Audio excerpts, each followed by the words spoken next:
যাচ্ছি তো যাচ্ছি, চলেই যাচ্ছি। দুই পাশে ধানের ক্ষেত, মাঝখানে সরু রাস্তা। আসলে কোথায় যাচ্ছি? আপনারা কি আমার সঙ্গে যাচ্ছেন?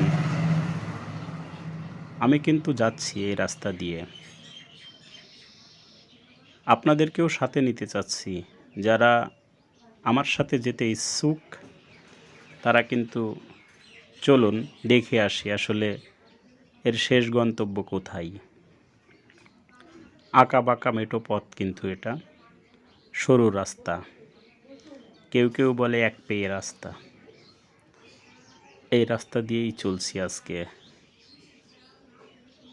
সাথে দুই পাশে কিন্তু সবুজের সমারোহ, ধান ক্ষেত আর ভুট্টা ক্ষেত। মাঝে মাঝে রাস্তায় দেখছি কৃষকদের চলাফেরা। এই সরু পথ পাড়ি দিয়ে আসলাম কিন্তু একটি জঙ্গলে। না জানি এখানে বাঘ ভাল্লুক আছে কিনা জানি না, তবুও যাচ্ছি।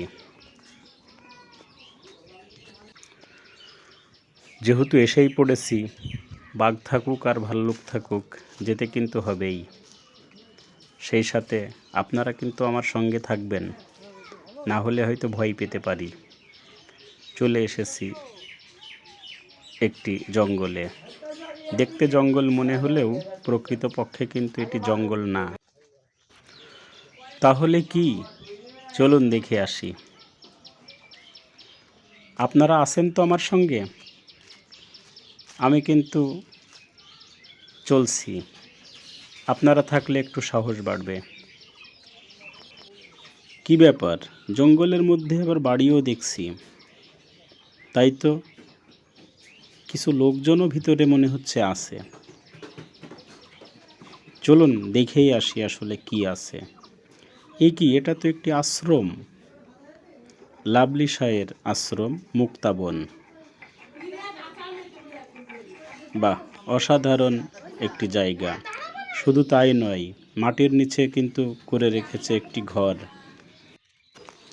এটি হলো মাটির নিচে একাকী নির্জনে সাধনা করার সেই গুহা।